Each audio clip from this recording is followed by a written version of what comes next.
Graças a Deus, igreja, bom dia. Eu convido vocês a continuar orando pelo Afeganistão. Todos sabem que tem ocorrido lá, né? Esse grupo talibã tomou o poder e, infelizmente, muitos cristãos têm dado a sua vida, têm sofrido, né? A última notícia que nós recebemos é de cristãos que tinham a Bíblia no aplicativo e estavam sendo executados se não renunciasse à sua fé, né? Um contexto completamente oposto àquilo que nós vivemos no Brasil. No momento, nós desfrutamos, sim, da liberdade religiosa. Nós podemos aqui sentar, cultuar o Senhor. Nós podemos aqui cantar. Nós podemos, assim, cultuar o Senhor com muita alegria. E que Deus desperte a sua igreja a adorá-lo enquanto existe a liberdade, né? Infelizmente, existem aqueles que não compreendem a liberdade que nós temos, mas que o Senhor se revele a cada um, tá bom? Antes de nós darmos continuidade à mensagem, se você trouxe a sua oferta, o seu dízimo, eu convido a você, mais uma vez, a fechar os seus olhos e assim apresentar ao Senhor aquilo que o Senhor colocou ao seu coração. Eu gostaria de estar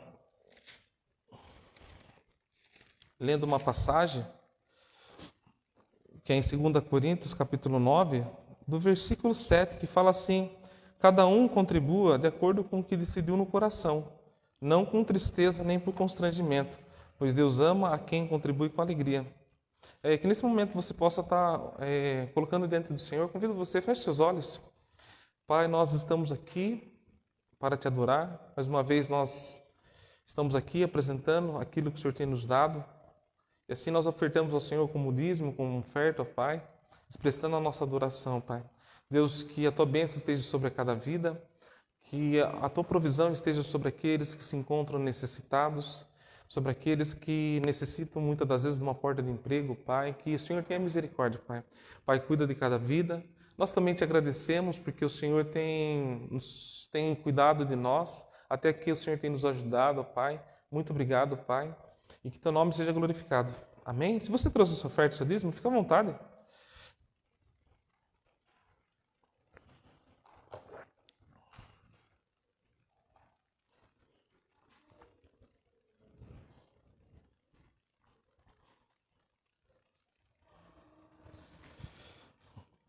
Irmãos, nós vamos dar continuidade à série de mensagens com o nome Ele é. E durante os domingos nós temos visto parte da identidade de Jesus Cristo, por meio das suas declarações e afirmações no Evangelho de João. O evangelista João, ao escrever o Evangelho que leva o seu nome, ele foi muito claro em seu objetivo. Ele, no seu Evangelho, ele apresenta Jesus como o Cristo, ou seja, o Messias, como o Filho de Deus, como o Verbo que se fez carne. E para que, através do seu escrito, pessoas venham a crer em Jesus Cristo. Portanto, o Evangelho de João é um chamado a crer em Jesus Cristo. Embora, na língua portuguesa, a palavra acreditar e crer são palavras com significados semelhantes, nós olhamos e vemos que no sentido bíblico existe uma diferença. E o Evangelho é um chamado não a acreditar, mas é um chamado a crer. Pois a palavra fala que é com o coração que nós cremos. E quando nós olhamos, nós vivemos em um país em que, em sua grande maioria, professa fé em acreditar que existe um Deus. Mas são poucos aqueles que crê. Quem crê verdadeiramente, ele vive, ele é submisso. As suas obras testificam a sua fé, testificam aquilo que ele crê. E a Bíblia fala que a fé ela é vista através das obras. Você pode acreditar, você que aqui está, você que me assiste, você pode acreditar que um paraquedas, ao ser acionado, ele te salva. Porém, somente aquele que pula de paraquedas é aquele que crê. E o que eu estou querendo dizer? É somente aqueles que crê em Jesus Cristo, que é o seu Senhor, será salvo. Não simplesmente acreditar, mas crer. E através das declarações de Jesus Cristo no Evangelho de João, o que nós analisamos e vemos? Vemos um Deus que ele se revela ao mundo por meio do seu Filho Jesus Cristo. Através das suas declarações e afirmações do próprio Jesus Cristo, nós temos visto a sua glória e temos visto a glória do Pai. Irmãos, interessante que Jesus ele não revela a sua identidade de maneira imediata. Ele revela a sua identidade de maneira gradativa, é algo gradativo, é como um descortinar, é como um abrir da cortina, é algo gradativo. Vemos Jesus afirmar assim: eu sou o pão da vida, ser a luz do mundo, ser a porta das ovelhas, ser o bom pastor. E por meio das boas novas do Evangelho, vemos Deus se apresentando, Deus se revelando. Em cada afirmação, em cada milagre, vimos Jesus se autorrevelando quem Ele é. A multidão que Ele estava, aos discípulos, às pessoas que estavam ao redor dele. Por mais que toda a criação reflita a glória de Deus, como o salmista diz no Salmo 19, os céus proclamam a glória de Deus. Jamais nós teríamos capacidade de achá-lo, teríamos capacidade intelectual de conhecê-lo. Sendo assim, foi da vontade de Deus Pai enviar o seu único Filho ao mundo com o propósito de revelar a sua glória a nós em Jesus Cristo. E isso foi o maior acontecimento da história humana. Tem uma frase de Billy Graham que ele diz assim, eu já falei várias vezes, vou repetir ela, que ele fala assim que o maior acontecimento da história da humanidade não foi o homem pisar na lua, mas foi o verbo se fazer carne e pisar entre os homens, pisar nessa terra. E é algo maravilhoso, algo fantástico. E hoje nós vamos falar a respeito da ressurreição e vida. Ou seja, o tema de hoje é: Ele é a ressurreição e a vida. O que nós vamos ler agora é o último milagre de Jesus Cristo antes da sua crucificação, registrado no Evangelho de João. O último milagre relacionado à sua identidade, ou seja, quem Ele é. É bem provável, irmãos, que pelas circunstâncias, este seja o maior milagre registrado pelo apóstolo João, pelo evangelista João, que Jesus Cristo realizou. Nós vamos tratar a respeito da morte de Lázaro. E por que eu falo que é bem provável que pelas circunstâncias? Porque Lázaro, ele já estava morto há 4 dias. O seu corpo já estava em decomposição. E hoje nós vamos ver, e eu tenho plena convicção que Deus há de trabalhar no meu coração e no coração de cada um que está. Assim, convido você, abra sua Bíblia comigo em João capítulo 11. Nós vamos fazer a leitura em João capítulo 11. Assim que você encontrar, eu peço que você se coloque de pé. Nós vamos fazer a leitura apenas do versículo 25. João capítulo 11, versículo 25. Você, ao sentar, você continua com a sua Bíblia aberta, amém? João capítulo 11, versículo 25. Jesus declarou: eu sou a ressurreição e a vida. Quem crê em mim, mesmo que morra, viverá. E todo aquele que vive e crê em mim, jamais morrerá. Crês nisso? Pode se sentar. Irmãos, esta declaração de Cristo, essa afirmação de Cristo, ela ocorre, ela é inserida em uma história da morte de Lázaro, e eu gostaria de fazer o resumo a respeito dessa morte. Aqui no capítulo 11, fala que havia um certo homem chamado Lázaro. Ele estava doente, ele morava em Betânia, né? E ali havia as suas 2 irmãs, que eram Maria e Marta. E Maria era aquela mesma que havia derramado óleo sobre os pés de Jesus Cristo. Então nós vemos que essas irmãs de Lázaro ficou doente, elas mandou alguém para avisar a Jesus Cristo. E esta pessoa foi até Jesus Cristo falando que aquele a quem ele ama estava doente. Então Jesus vira para aquela pessoa e fala assim: essa doença não é para a morte, mas é para a glória de Deus, para que o Filho de Deus seja glorificado por meio dela. Jesus amava aquela família. Jesus não apenas amava Lázaro, mas ele amava Marta e Maria. Então nós entendemos que era uma família próxima de Jesus. Havia um vínculo de amizade.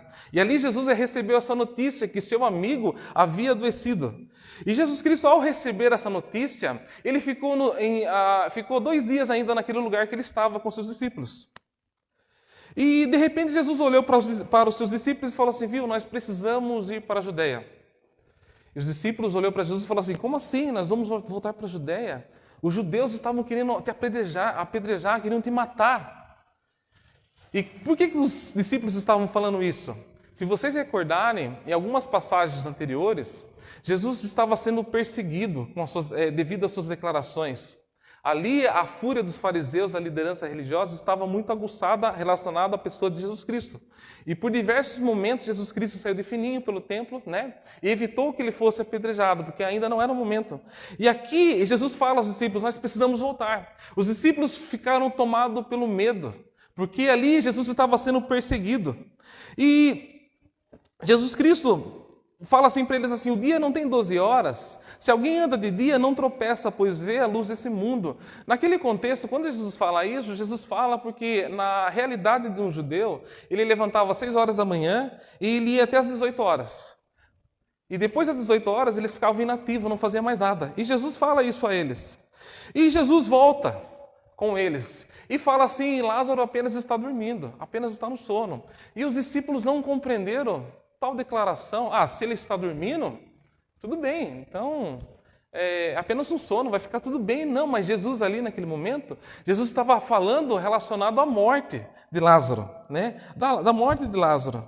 E chega no momento em que Jesus fala assim, Jesus volta, o lugar era distante, já havia se passado 4 dias, e nessa jornada, nessa caminhada, Jesus, de maneira divina, ele recebe a informação que Lázaro estava morto.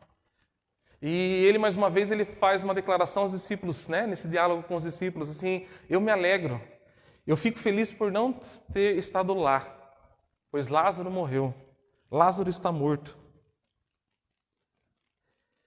E nesse diálogo, havia aquele medo entre os discípulos de voltar, e Cristo já sabia da morte de Lázaro. Aparece a figura de Tomé e fala assim, de maneira sarcástica: tá bom, vamos então lá. Vamos morrer então junto com ele.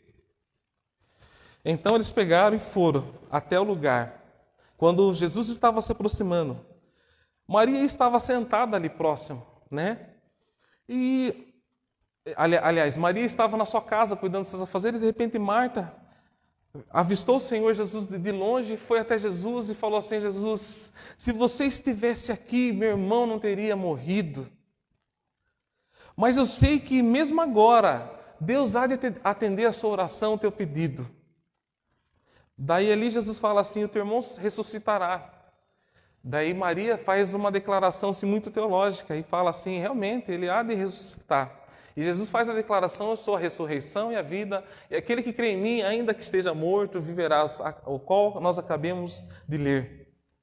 E de repente ele segue o seu trajeto, Marta chama Maria, e mais uma vez Maria repete o que a sua irmã falou: Senhor, se você estivesse aqui, não teria acontecido isso com o meu irmão. E a história nos fala que Jesus ali comovido, ao ver as pessoas chorando, ao ver as pessoas tristes, ao ver a família que ele ama chorando, a palavra fala que Jesus chorou. Jesus chorou. E ali havia judeus consolando aquela família, que era algo muito comum naquele contexto. Eles passavam a semana toda consolando aquela família, eles estavam chorando. E de repente Jesus vai, aonde que Lázaro está? Eles vão até o sepulcro. Ali Jesus ora ao Pai e Jesus pede para que seja removida aquela pedra a qual estava o corpo. E aquela pedra é removida. E Maria fala assim: puxa, mas tem certeza porque está fede. E ali Jesus clamou: Lázaro, vem para fora. E como todos nós sabemos, Lázaro saiu para fora, com as faixas em seu corpo, E a missão a qual, nesse capítulo 11, a qual Jesus havia falado que esta morte não seria um triunfo da morte, mas seria para a glória dele, da glória do Filho, aconteceu. Lázaro é ressuscitado. Agora eu gostaria que você acompanhasse comigo na sua Bíblia. E eu creio que essa mensagem de João capítulo 11, ela nos comunica algo muito importante. E eu gostaria de fazer algumas aplicações relacionadas a esse texto. Acompanhe comigo no versículo 1 e vou fazer a leitura. João escreve assim: certo homem chamado Lázaro estava doente. Ele era de Betânia, povoado de Maria e de sua irmã Marta. Maria, cujo irmão Lázaro estava doente, era a mesma que derramará bálsamo perfumado sobre o Senhor. Ele enxugará os pés com os cabelos. Então as irmãs de Lázaro mandaram dizer a Jesus: Senhor, aquele a quem amas está doente. Irmãos, Lázaro, irmão de Maria e Marta, estava com uma doença grave. Ali havia uma aflição, havia um desespero. Então elas enviam um mensageiro até Jesus para comunicar que aquele amigo a quem ele ama está doente. E algumas lições nós aprendemos nesses versículos. O amor de Jesus por Lázaro, e preste bem atenção, o amor por Jesus por Lázaro não blindou, não protegeu Lázaro das dificuldades. As crises nas nossas vidas, elas são inevitáveis. Assim como foi Lázaro, mesmo sendo amigo de Jesus Cristo, ficando doente. Esse relacionamento com Cristo, esse amor de Cristo para conosco, não nos blinda do dia da adversidade. E um detalhe muito importante, Lázaro não simplesmente adoeceu, mas essa doença, ela progrediu para a morte. E o que eu estou querendo dizer? Que as crises da nossa vida, elas podem aumentar. Lázaro piorou e chegou a morrer. Existem fases na nossa vida que são fases da nossa vida que são uma batalha atrás das outras. Quando a gente menos espera, as coisas pioram. Nesta pandemia, como nós experimentamos isso? Eu estava vindo com a minha esposa e falando de dois amigos nossos, jovens, um com 32 anos, outro acredito com uns 39, foi ceifado, foi levado por essa doença terrível. E nós vivemos em um momento que muitas vezes nós oramos e nada acontece, pedimos alívio, mas a dor aumenta. Dificuldades produzem em nós angústia, desespero. Assim estava Maria e Marta. E com isso elas fazem um pedido urgente. Quando elas enviam um mensageiro para Jesus Cristo, levando a notícia que Lázaro, seu amigo, estava morto, havia urgência naquele pedido. Havia angústia, aflição. E muitas das vezes é essa a nossa oração. Nós oramos a Jesus angustiado. Quantas vezes, inúmeras vezes nós oramos, nós buscamos, pedindo por uma família que está sofrendo com Covid e por outra, e muitas das vezes nós ficamos assim, puxa vida, o que está acontecendo? E nós olhamos aqui para o texto, no versículo 4, acompanhem comigo, e Jesus, ao ouvir isso, Jesus disse: essa doença não é para a morte, mas para a glória de Deus, para que o Filho de Deus seja glorificado por meio dela. Irmão, Jesus está dizendo aqui que a morte de Lázaro não seria um triunfo da morte, mas essa doença seria para que fosse manifestado a glória de Deus, para que ele, o Filho de Deus, fosse glorificado por meio dela. Irmãos, Deus ser glorificado é Deus ser conhecido, é Deus ser revelado. Através dessa situação, Deus revelaria quem Ele é em Jesus Cristo. Existe um propósito, assim como em todos os milagres de Jesus Cristo. Cada milagre que Jesus Cristo operou, havia um propósito. E qual era o propósito? Para que os discípulos crescem nele. Em João capítulo 2, versículo 11, não precisa abrir. É uma passagem muito bem conhecida, a qual ocorre o primeiro milagre de Jesus. E em específico no versículo 11, a palavra fala assim que o sinal da água ter se tornado vinho, naquele milagre no casamento, aquele sinal em Caná de Galileia, foi o primeiro que Jesus fez. E qual era o propósito? Para que ele ali manifestasse a sua glória e para que os discípulos, no contexto daquele casamento, crescem nele. Jesus, desde o início do seu ministério terreno, teve como propósito ensinar os seus discípulos. E Jesus, ele foi um excelente professor. Podemos ver que o propósito de Jesus nessa história de Lázaro não era apenas curar Lázaro, não era apenas consolar aquela família, mas era revelar a glória do Pai. pois a glória do Pai é mais importante que a enfermidade. E isso vai acontecer em um contexto de dor, de luto, de angústia e de aflição, para que assim os discípulos, visualizando, fossem conduzidos, levados à fé.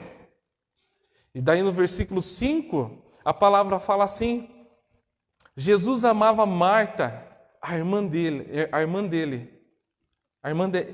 Jesus amava Marta e a irmã dela, e Lázaro. Irmãos, quando nós olhamos esse versículo 5, nós vemos assim muito claro: havia um amor de Jesus para com essa família. E aqui o evangelista João ele escreve assim: Jesus amava Marta, a irmã dela e Lázaro. Como conciliar o amor de Jesus com o nosso sofrimento? Essa família era amada por Jesus, mas mesmo assim Lázaro ficou doente, mesmo assim elas sofreram com luto. Se Jesus amava Lázaro, por que permitiu que ele ficasse doente? Não é esse questionamento que muitas das vezes nós fazemos? Por que permitiu que Lázaro morresse? É um questionamento que muitos têm feito. Talvez você esteja vivendo e está fazendo esse questionamento. Tenho buscado Jesus através da oração, da palavra, tenho ido com frequência aos cultos, tenho buscado a santidade, puxa, tenho feito tudo de maneira correta. Se Jesus me ama, por que Ele tem permitido o desemprego? Se Jesus me ama, por que Ele tem permitido a tragédia na minha vida, na minha família? Se Jesus me ama, por que Ele tem permitido a doença? O fato de nós sermos amados por Jesus não nos dá imunidade, não nos dá privilégio. O próprio Jesus, em sua crucificação, ele experimentou algo que nós jamais vamos experimentar nessa vida. Jesus sofreu, Jesus foi humilhado, mas é bem verdade que ele morreu e ressuscitou ao terceiro dia para nos dar a vida eterna. A sua dor não foi para nos blindar neste mundo mau, mas a sua dor naquela cruz, a sua morte e a sua ressurreição foi para nos dar a vida eterna e não para nos deixar milionário. O Pai amava o Filho, Deus amava o Filho, mas Ele permitiu que Jesus Cristo bebesse o cálice do sofrimento e morresse naquela cruz em nosso lugar. O cenário aqui é de aflição, tristeza e, como nós podemos ver, Maria e Marta fizeram a coisa certa. Elas foram até Jesus Cristo. Talvez você queira uma resposta. O porquê? A resposta que eu tenho para você: creia em Deus. Porque eu também não tenho essa resposta. Confie em Deus. Porque o Deus que nós servimos, Ele é soberano. O Deus que nós servimos é um Deus de propósitos. Daí no versículo 6 fala assim: acompanhe comigo, mas ao saber que ele adoeceu, permaneceu ainda 2 dias no lugar onde estava. Irmãos, Jesus recebe um mensageiro avisando da doença de Lázaro. Jesus sabia da urgência. E o que Jesus faz? Jesus pede para esse mensageiro, envia um recado para esse mensageiro. E ele volta. E a questão é como nós conciliar a nossa necessidade e urgência com uma aparente demora de Jesus. Você imagina o que passou pela cabeça de Marta, de Maria? Por que ele não veio? Eu mandei um mensageiro, por que ele não voltou com você? Será que de fato ele nos ama? Além de estar lidando com a doença do seu irmão, agora elas estão lidando com a demora, com a urgência. A distância de Betânia era aproximadamente 32 quilômetros. Então era uma viagem. Logo que o mensageiro saiu de Betânia e foi avisar Jesus Cristo, nesse trajeto Lázaro já havia morrido. Quando o mensageiro deu a notícia a Jesus, Lázaro já estava morto e sepultado. Jesus demorou mais 2 dias. E gastou outro dia para chegar.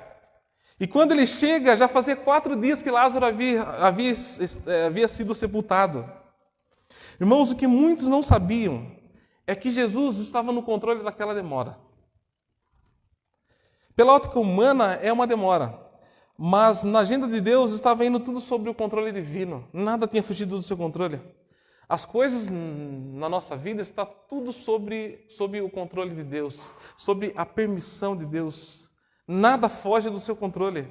Não é a nossa agenda que prevalece, mas a agenda de Deus que prevalece sobre a nossa vida. E não importa o caos que nós estamos vivendo, e muitas das vezes nós não encontramos resposta, creia, porque Deus sabe tudo. Deus é aquele que está no controle de tudo. E isso deve ser o suficiente ao nosso coração. Daí depois, no versículo 7, acompanhem comigo, fala que Jesus fala aos discípulos, vamos voltar para a Judéia. Os discípulos falam assim, Senhor, agora de pouco os judeus queriam apedrejá-lo. E mesmo assim, você tem certeza que você quer voltar para lá? Irmãos, Jesus resolve voltar à Judéia. Ou seja, voltar no olho do furacão, no território dos inimigos. Para os discípulos, ouvir aquilo de Jesus era uma loucura.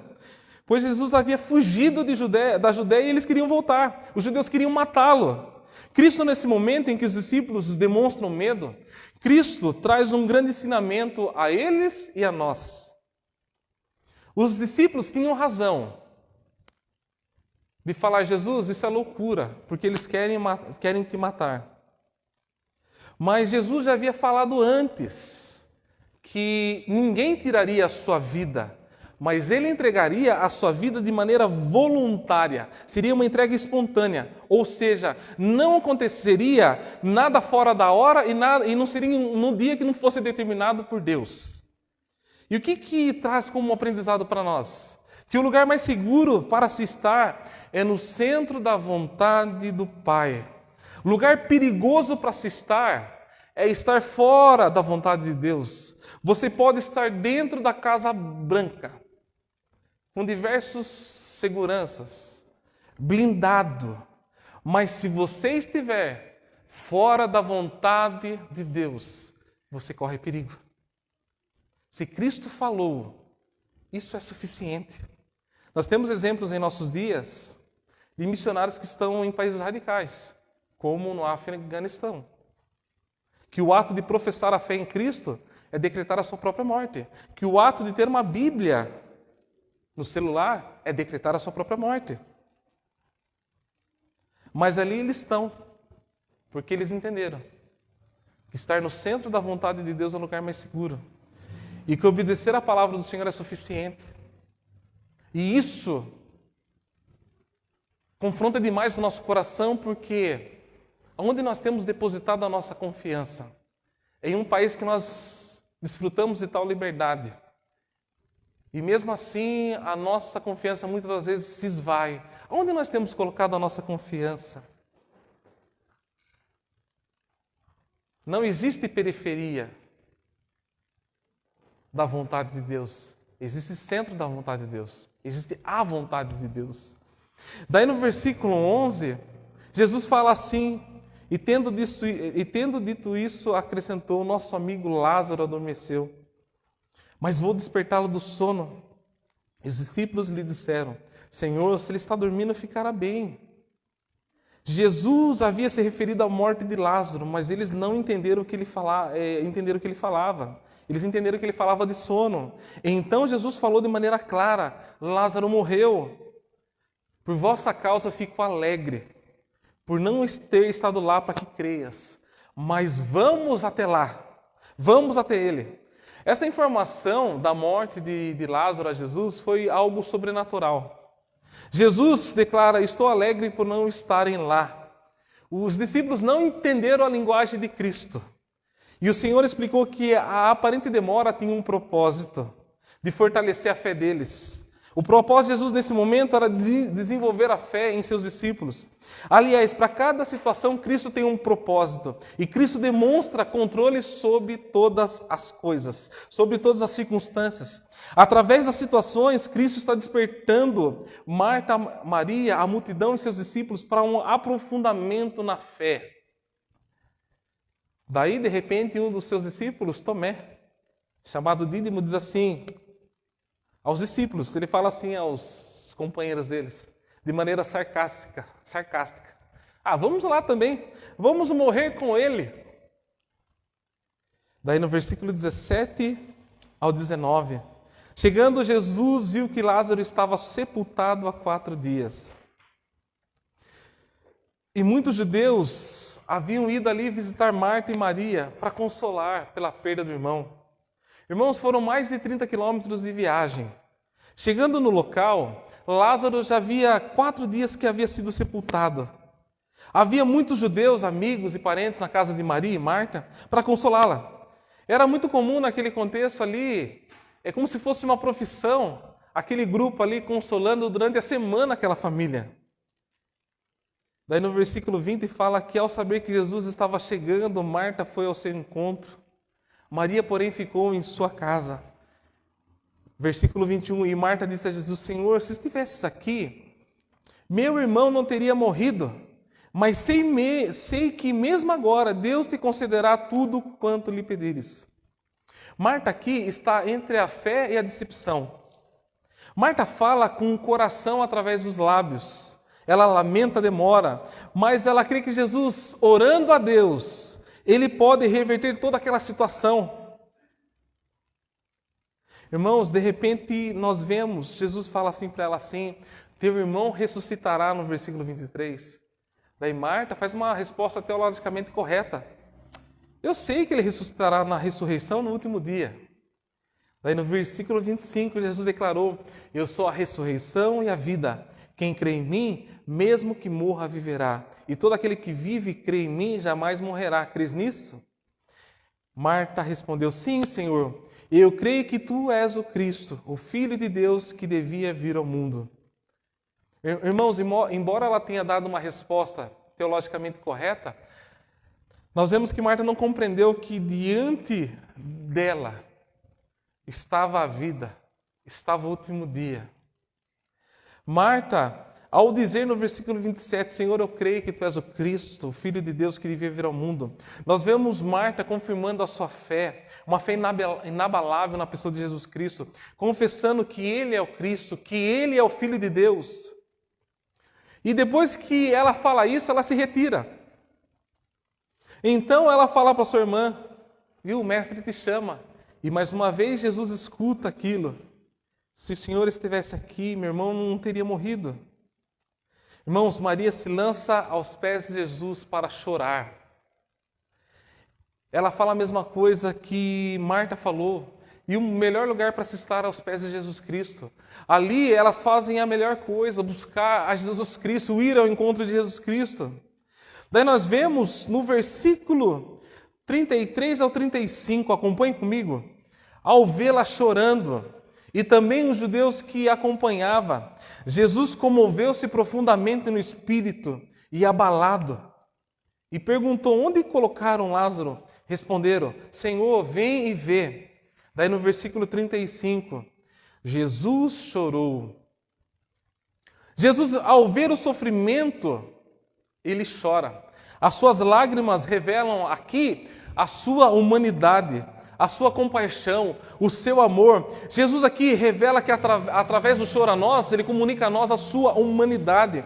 E interessante, irmãos, que naquele contexto a mentalidade dos gregos era que uma característica fundamental de um Deus era a incapacidade.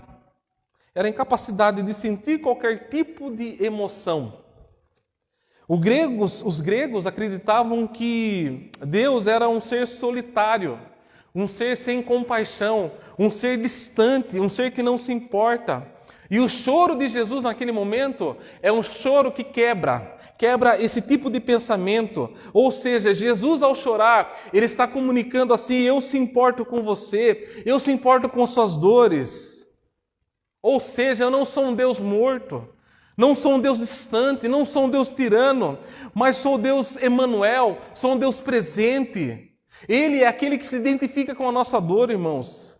Ele é aquele que chora quando nós choramos, Ele é aquele que sofre quando nós sofremos. E Ele sabe muito bem o que é a nossa dor. Por quê? Porque ele sofreu tudo aquilo que nós poderíamos sofrer, nós temos sofrido. Jesus sabe a dor de alguém que não tem teto, pois Ele não tinha onde reclinar a cabeça. Jesus sabe muito bem a dor da solidão, porque no momento da crucificação Ele estava sozinho. Ele sofreu o desprezo do Pai, ele sofreu o desprezo daqueles que estavam em sua volta. Jesus sabe muito bem a dor da perseguição, porque ele foi perseguido pela liderança religiosa, ele foi perseguido pelos fariseus, ele foi perseguido por Herodes, ele foi odiado. Jesus sabe muito bem a dor da negação. Ele foi negado por Pedro, ele foi negado por Judas. Pessoas que comiam junto com ele, pessoas que viviam com ele, que ouviam da sua palavra, ele foi de uma certa maneira negado e rejeitado. Jesus sabe muito bem o que é dor, Jesus sabe muito bem o que é humilhação, Jesus sabe muito bem o que é violência. Porque naquela cruz ele foi humilhado, cuspiram sobre o seu rosto, perfuraram a sua lateral. Ele sofreu a dor da humilhação. Ele foi espancado, irmãos. Cuspiram, deixaram ele nu, pregaram ele naquela cruz. Jesus sabe bem o que é a dor da enfermidade, sabe por quê? Porque ele levou sobre si as nossas enfermidades. Jesus sabe muito bem o que é chorar. Ele é aquele que enxuga as nossas lágrimas. Ele chora conosco. E ao ver Jesus chorando, no versículo 36, os judeus olham e falam assim: puxa, veja como ele amava aquele homem. E alguns perguntaram no versículo 37, se este homem abriu os olhos do cego, ele não poderia ter evitado a morte de Lázaro? E Jesus ali, ele se comove profundamente, no versículo 38, e ele vai em direção ao sepulcro. Era uma gruta, era uma pedra enorme que fechava, ali era um cemitério, irmãos. Eles tinham o hábito de armazenar, e ali rolavam a pedra e guardavam os corpos. E Jesus chega até ali comovido. Jesus fala assim: tirai a pedra. Então Marta, irmão do morto, disse: Senhor, ele fede, ele já cheira mal, já fazem 4 dias.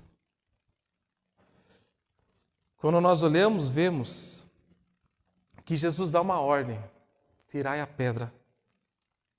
Jesus poderia muito bem, apenas com a sua palavra, com a sua voz, ter dado uma ordem àquela rocha e aquela pedra enorme ter rolado daquele lugar.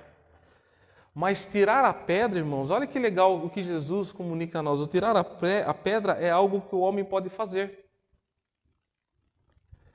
O milagre de Jesus não ausentou a responsabilidade humana, a responsabilidade dos discípulos naquele momento. A responsabilidade de retirar a pedra era dos homens. Para que assim ocorra um milagre. O que eu estou querendo dizer? O que essa palavra comunica a nós?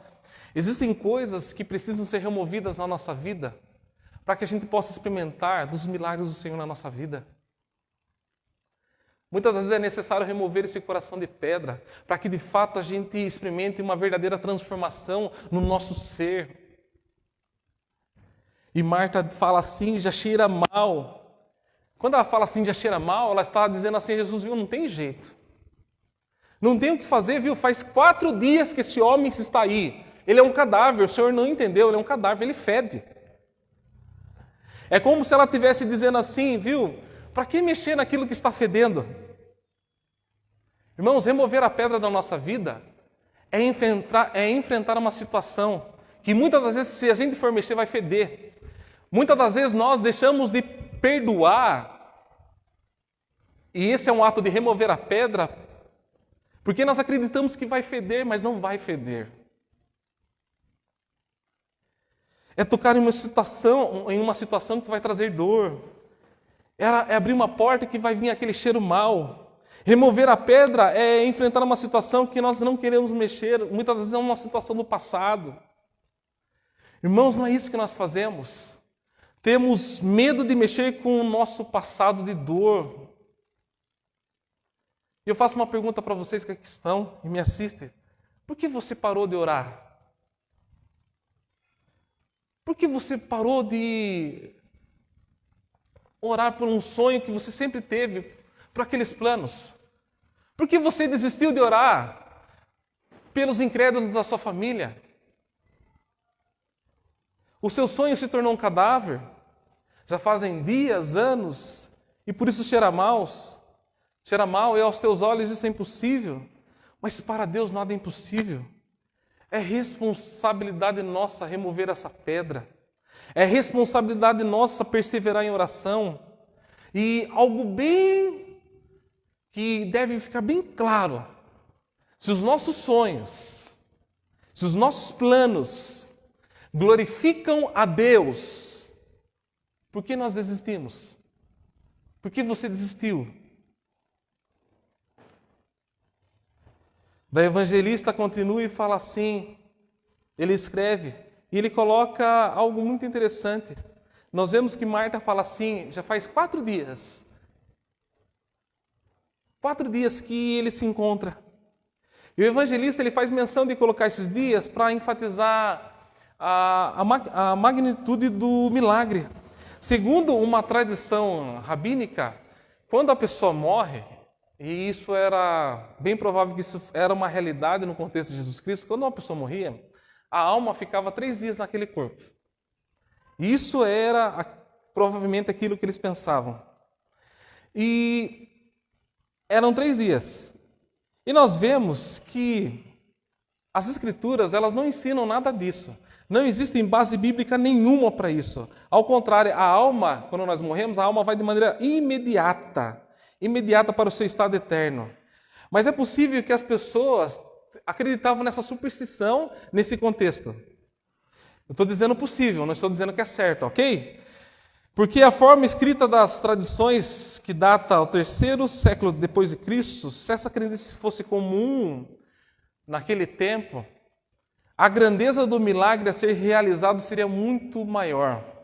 Existe também uma outra crença naquele contexto, que os rabínicos acreditavam, que um homem piedoso, ele poderia orar a Deus e a intervenção de Deus poderia acontecer somente se este morto tivesse apenas 3 dias.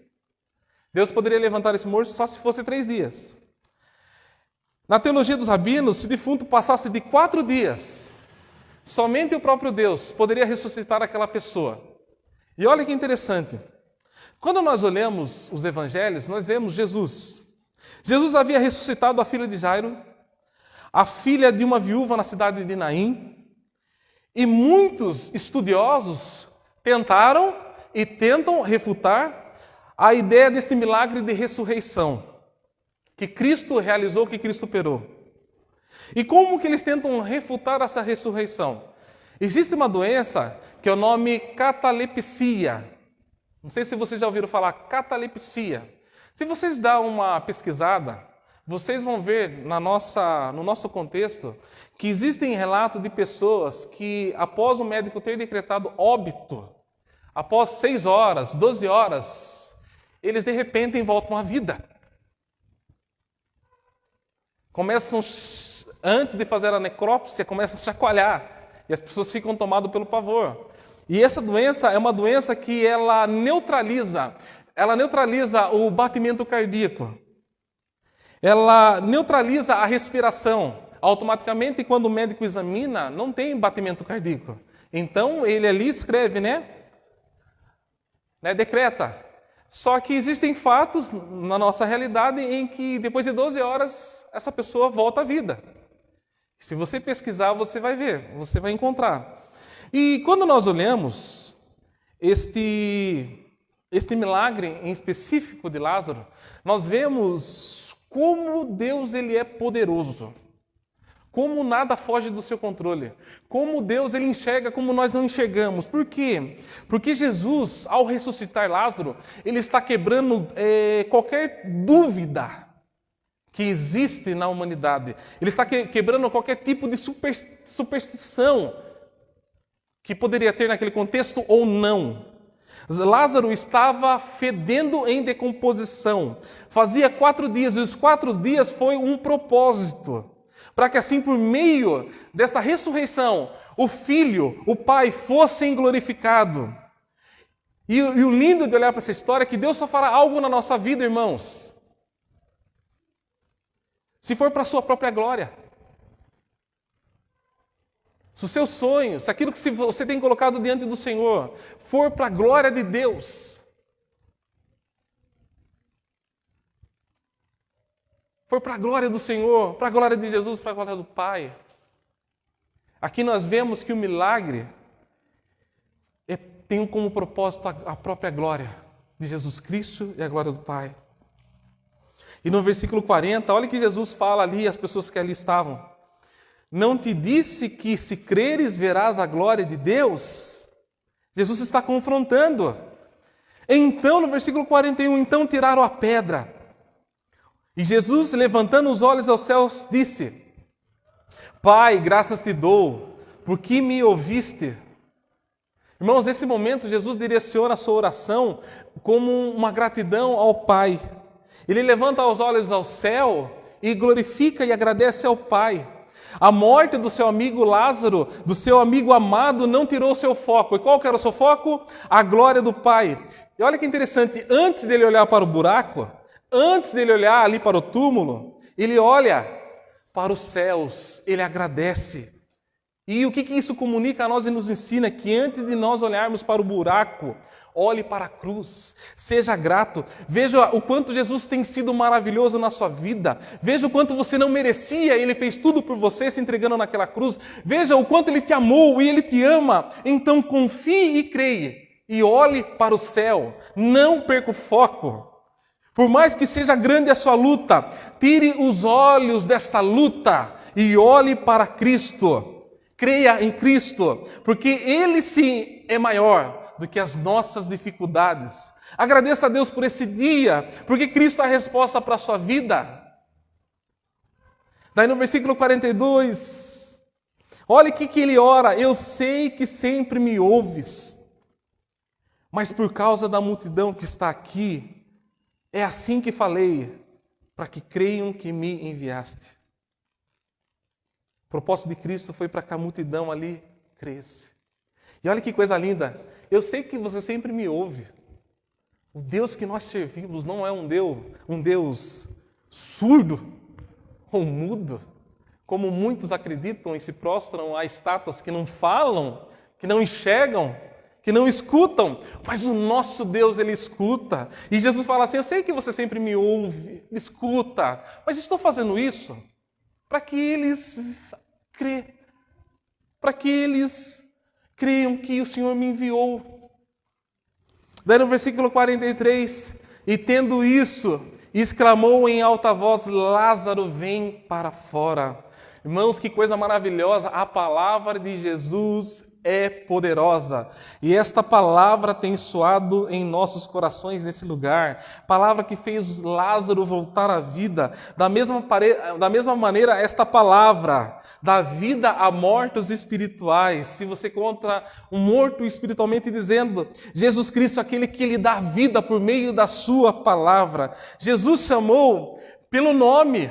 Olha que interessante, Jesus chamou pelo nome Lázaro. Existe um comentário do Carson, que é um pastor americano, que ele fala assim que... Você sabe por que Jesus chamou pelo nome? Porque ele estava em um cemitério. E a sua voz é poderosa. Se ele não direciona a Lázaro, o cemitério inteiro ia ressuscitar. Mas o propósito do seu milagre era a vida de Lázaro. Então ele direcionou. A voz de Cristo é poderosa para ressuscitar todos que ali estavam, mas ele direciona. Daí no versículo 44, o que estava morto saiu, com os pés e as mãos atadas com faixas, o rosto envolto num pano. E Jesus lhe disse: desatai e o deixar ir.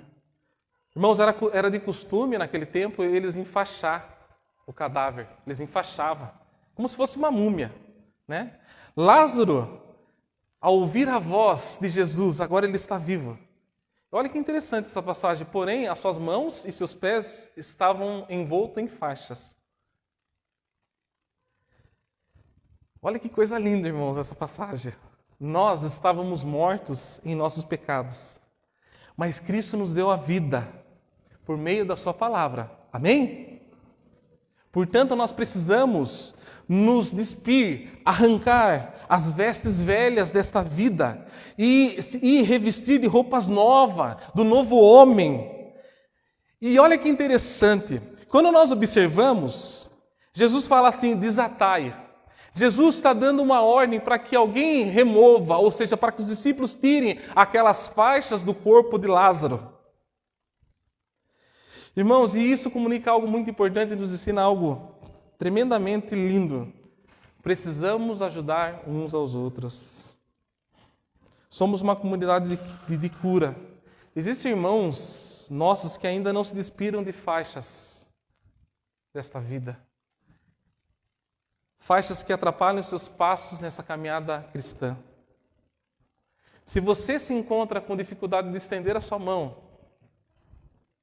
de estender os seus braços, é porque você ainda está com suas mãos atadas, como Lázaro estava. E é responsabilidade dos discípulos. Jesus naquele momento falou aos discípulos para que removesse as faixas das mãos e dos pés de Lázaro. É responsabilidade nossa ajudar aqueles que se converteram recentemente, aqueles que conheceram a fé, são novos na fé. Somente verdadeiros discípulos vão compreender e vão ajudar. E é necessário ajudar uns aos outros em atitude de acolhimento, em atitude de oração. Nós vemos que Cristo fez o maior milagre de dar a vida a Lázaro. E esse é o milagre que nós experimentamos e pessoas têm experimentado. Por meio da palavra, Cristo tem dado a vida. E ali, Cristo comunica e dá uma ordem aos discípulos dizendo, viu, tire as faixas dos seus pés e dos seus braços. Com a faixa, Lázaro jamais conseguiria andar. E deixe ele ir, tire as faixas. Irmãos, muitas das vezes Deus tem dado a vida por meio da sua palavra a muitas pessoas que estavam mortos espiritualmente, mas ouvir a voz de Jesus por meio do Evangelho voltaram a ter a vida. Mas ainda existem faixas que precisam ser removidas. E assim como Jesus falou aos discípulos, viu, vai lá e remove, tira essas faixas. Eu digo para vocês, nós, incluindo eu, nós precisamos ajudar os fracos na fé. Nós precisamos ajudar aqueles que estão iniciando a sua jornada cristã. O Evangelho, o cristianismo não é algo egoísta, mas é algo que nós vivemos em comunhão. E eu gostaria de fazer a conclusão. A ressurreição é algo fundamental no cristianismo. A ressurreição de Lázaro foi o revelar da glória de Deus nesse momento. Porém, nós olhamos a história e vemos que Lázaro morreu. Novamente. Mas quando nós olhamos a ressurreição de Jesus Cristo, foi um dos acontecimentos mais marcantes de toda a Bíblia. Foi a primeira ressurreição para a eternidade com um corpo transformado. A ressurreição de Jesus Cristo foi e é um sólido fundamento da fé cristã. Jesus não é, preste bem atenção, Jesus não é um espírito como muitos acreditam. Jesus não é um espírito. Tem muitas pessoas cristãos que acreditam que Jesus é um espírito. Tem muito cristão que é espírita. Jesus não é um espírito. Por que eu falo isso? Porque Jesus ele ressuscitou em carne. A ponto de comer peixe. A ponto de, mais uma vez, Tomé, será? Coloca seu dedo. Toca em mim. Crer na ressurreição não é crer no mito, em uma fantasia, uma história criada, não. Crer na ressurreição é algo real. É algo real. E eu gostaria de finalizar com a declaração de Jesus no versículo 25. Jesus declarou, versículo 25.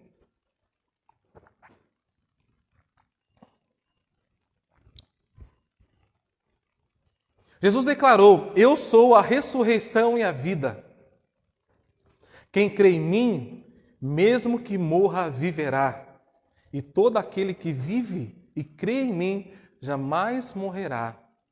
Crês nisso? Irmãos, Jesus está dizendo assim, eu sou, ou seja, eu sou Deus que se entregou naquela cruz. Sofri, fui humilhado e morri. Mas ao terceiro dia, eu ressuscitei. Eu sou a vida. E quem crê em mim, mas crê em mim, não como um profeta, não como um curandeiro, não como um grande líder, mas crê em mim como o Filho de Deus, como o Messias, como o próprio Deus, mesmo morrendo nesta vida, terá vida. Pois todo aquele que crê em mim, como o eu sou, jamais morrerá, mas voltará ao seu verdadeiro lar. Jesus, com essa história, Jesus está demonstrando o seu poder e a sua vitória sobre a inimiga mais temida da humanidade, que é a morte. Para o cristão, a morte não é uma derrota. Para o cristão, a morte não é um ponto final, mas é o início de uma nova vida. A ressurreição não é um mito, mas ela é algo que sustenta a nossa fé e nossa realidade. Irmãos, essa passagem, confesso para vocês que é a passagem que me traz mais conforto ao meu coração. Por quê? Porque é uma declaração a qual existe uma fidelidade, existe um poder.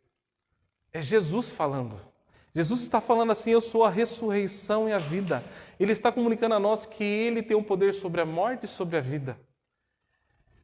Muitas das vezes nós ficamos aflitos pela situação que nós vivemos e vamos viver. E uma das coisas que mais nos apavora, humanamente dizendo, é a morte. E quando eu olho para essa passagem ela é confortante. Pois todo aquele que vive, e Jesus fala, não, ele não usa a palavra assim, todo aquele que vive e acredita em mim, ele fala, não, todo aquele que vive e crê em mim, jamais morrerá. E isso é algo maravilhoso. Que Deus possa trazer um conforto ao seu coração, que muitas das vezes se encontra em uma salada de emoções, passando por tantas dificuldades, que você possa olhar para esse versículo e ver um Jesus que está dizendo assim para você: eu sou a ressurreição e a vida, e todo que crê em mim, mesmo que morra, viverá. Ou seja, um verdadeiro cristão, ele apenas mudará de endereço, apenas voltará para o seu verdadeiro lar. E isso é algo maravilhoso, irmãos, porque ele vive. Nós podemos crer no amanhã. A nossa esperança não está pautada em algo falso, mas nossa esperança está pautada, fundamentada na palavra de Jesus Cristo. E eu convido a você a fechar os seus olhos, a você que me assiste. Jesus hoje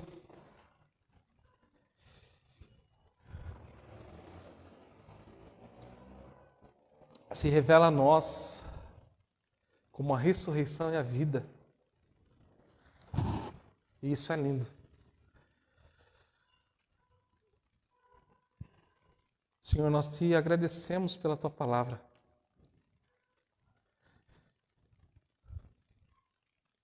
Que assim como Lázaro voltou a ter vida, Pai, aqueles que escutam a tua palavra por meio de mim, Pai, que eles espiritualmente possam voltar a ter vida.